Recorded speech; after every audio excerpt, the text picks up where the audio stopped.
Hello, good morning. Good morning. We are off to Khao Kho. Let's go.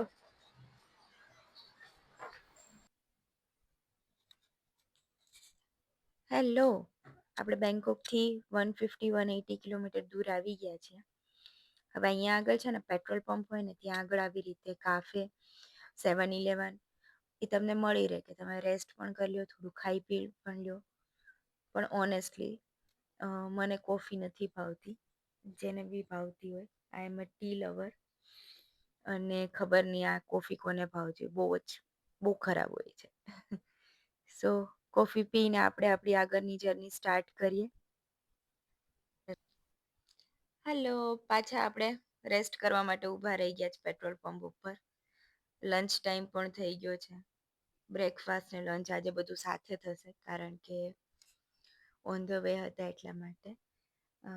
હવે આપણે જોઈએ કે શું છે આજે આપણા લંચમાં. ઓબ્વિયસલી હું ગુજરાતી છું, તમે ગેસ કરી શકો કે શું હશે અમારા લંચમાં. તો થેપલા વગર તો કોઈ દિવસ આપણે ઘર બહાર પગ મૂકી જ નથી શકતા. તો જમવામાં છે થેપલા, સૂકી ભાજી, સુખડી, દહીં, છાશ.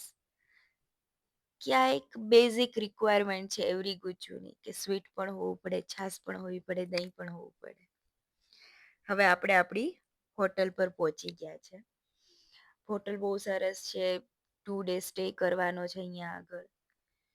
તો આપણે જોઈએ હોટલ અને રૂમ. અને મેં જ્યારે ફોટોઝમાં જોયું ત્યારે વ્યૂ પણ બહુ સરસ હતું સામે.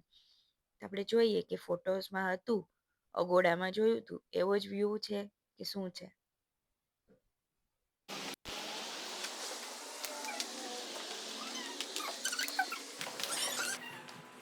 ચલો એન્ટર કરીએ અંદર, જોઈ લઈએ આપણો રૂમ કેવો છે.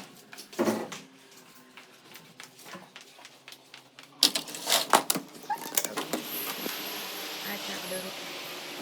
Hello,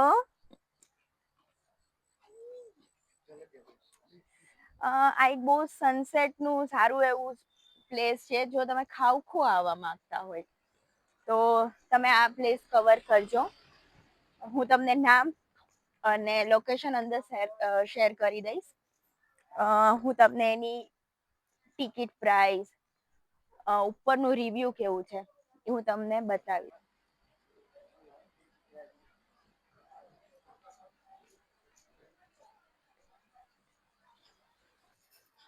So 2 person is 80 baht, like 1 person is 40 baht. So kids is free up to 160 centimeter. Yeah, we are take tickets. This is the ticket for the upside. Oh, તમે લોકો જઈએ છે. બહુ મજા આવે અને હું હાવ એજમાં બેઠી છું તો બહુ મજા આવે પવન આવે ને. જોઈએ ઉપરનું કેવું રહે છે, હું તમને રિવ્યુ જલ્દીથી આપીશ. હા અને આમ લોકોને એક આઈડિયા કર્યો પિંક પિંક. હા, આજે અમે ટ્વિનિંગ કર્યું. મોર્નિંગમાં બી ટ્વિનિંગ હતું બ્લેક અને અત્યારે બી અમે ત્રણેય ટ્વિનિંગ કરેલું છે. પપ્પાનું બસ કલર બહુ ડાર્ક છે, મારો લાઈટ સેમ કલર ફેમિલી છે, રાઈટ? ફાઇનલી આપણે લોકો પહોંચી ગયા છીએ ઉપર. અહીંયાથી ફોટો બહુ મસ્ત આવશે એટલે અમે લોકો ત્યાં જઈએ છે વધારે ઉપર. બેસ્ટ પ્લેસ છે સેલ્ફી માટે, ફોટોઝ માટે અને સનસેટ જોવા માટે. હું આ પ્લેસને 10માંથી 8 આપીશ. બહુ જ બ્યુટીફુલ વેધર હતું, ઠંડુ પણ હોય છે અને સનસેટ પણ બહુ ક્લિયરલી જોવા મળે છે. તો જો ખાવ ખો આવવાનું હોય તો અચૂક આ પ્લેસની વિઝિટ કરજો. હું નીચે કેપ્શનમાં લોકેશન તમને શેર કરીશ. So must visit.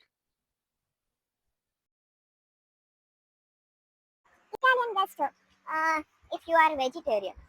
કે ભાઈ ખાવ ખોમાં વેજીટેરિયન ઓપ્શન બહુ બધા ઓછા છે.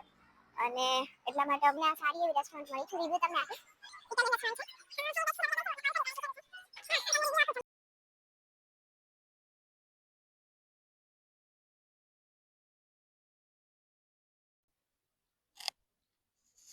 ખૂબ જ યમી ફૂડ હતું.